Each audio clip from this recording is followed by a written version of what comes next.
the Chicago Sky, a team synonymous with talent, tenacity, and turmoil. Recent events surrounding two of their star players, Angel Reese and Chennedy Carter, have cast a long shadow over the franchise, leaving fans and analysts alike wondering what exactly is going on in the Windy City. The drama began simmering beneath the surface before boiling over publicly, leaving many to question the team's culture and leadership. Is this a case of isolated personality clashes, or is there something more systemic plaguing the Sky? One thing is certain, the fallout from this very public feud has the potential to impact not only the Sky's immediate future, but also their ability to attract and retain top talent for years to come. The clock is ticking for the Sky to address these issues head-on before irreparable damage is done. This isn't merely about basketball anymore, it's about respect, opportunity, and the delicate ecosystem of a professional locker room. As the Sky attempt to navigate this storm, the eyes of the WNBA world are watching, waiting to see if the franchise can rise above the drama or if they'll be consumed by it. Chennedy Carter, a name synonymous with offensive firepower, a walking highlight reel capable of taking over a game with her dazzling ball handling and fearless drives to the basket. Carter's stat sheet screamed potential superstar. Her departure from the Chicago Sky, however, left fans and analysts scratching their heads.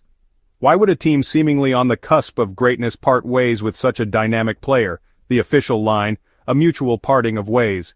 But whispers of locker room friction and clashes with the coaching staff began to surface, painting a murkier picture. Were Carter's undeniable talents overshadowed by behind-the-scenes conflicts? While Carter's on-court production was undeniable, her time in Chicago was also marked by inconsistency and questions about her maturity and fit within the team's system. Was this a case of a talented player needing a change of scenery, or did the Sky make a colossal miscalculation in letting her go? Rumors of a rift between Carter and the team, particularly with rising star Angel Reese, began to circulate.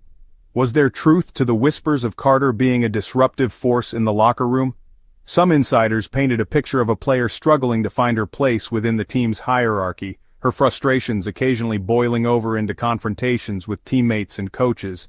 Others, however, maintained that Carter was simply a passionate competitor who held herself and those around her to a high standard.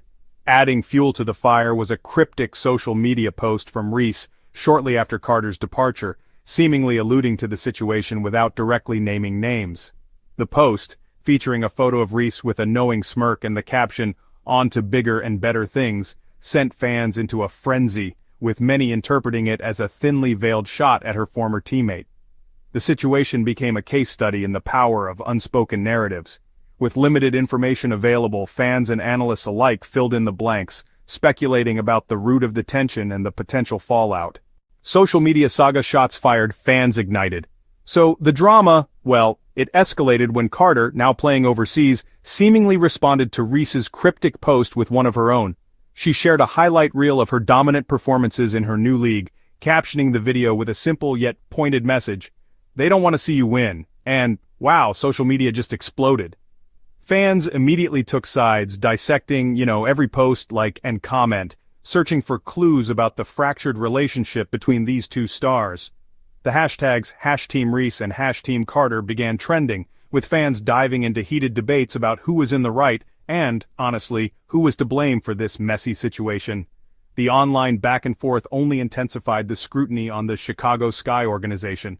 What had started as whispers of locker room discord was now, splashed across social media for the entire world to see. This forced the team to confront the narrative head-on. Trouble in paradise? Favoritism and fear in the Windy City? As the Carter-Reese saga unfolded so publicly, whispers from inside the Sky organization began to emerge, and they painted a pretty troubling picture. Allegations surfaced of a team culture, plagued by favoritism and a fear of speaking out. Several former players, speaking on the condition of anonymity, claimed that the coaching staff played favorites. This reportedly created an environment where certain players felt, empowered to behave poorly without consequence, while others felt silenced and undervalued. These allegations painted a picture of a locker room where open communication and trust had unfortunately eroded. Resentment had taken root, and honestly, it seemed like players were walking on eggshells. If these accusations are true, they raise some serious questions about the leadership within the Sky organization. Was the coaching staff, ill-equipped to handle the personalities and dynamics in their own locker room? And had their alleged favoritism created a toxic environment that stifled growth and bred resentment? A legacy tarnished, can the Sky recover? The Chicago Sky now find themselves at a crossroads. What began as drama between two star players has spiraled into a full-blown crisis, calling into question the team's culture, leadership, and even their ability to attract and retain top talent. Chennedy Carter, now thriving overseas, seems to have found her footing. Her dominant performances, well, they're a constant reminder of the talent the Sky let slip through their fingers. Meanwhile, Angel Reese faces the daunting task of stepping out of Carter's shadow, living up to her immense potential, and navigating, let's not forget, the court of public opinion. The Sky must take decisive action to repair their tarnished reputation. It starts with a commitment to transparency and accountability. Conducting a thorough and impartial investigation into the allegations of favoritism and toxicity within the organization is, honestly, paramount. Beyond that, the Sky need to prioritize creating a culture of open communication and mutual respect. Players need to feel comfortable voicing concerns without fear of retribution. And really, this requires a fundamental shift in mindset. The coaching staff must lead by example, fostering an environment of trust and collaboration. The road to redemption won't be easy, but it's a journey the Sky simply must undertake if they hope to reclaim their place as a premier franchise in the WNBA. The league is watching and, well, the future of the Sky hangs in the balance.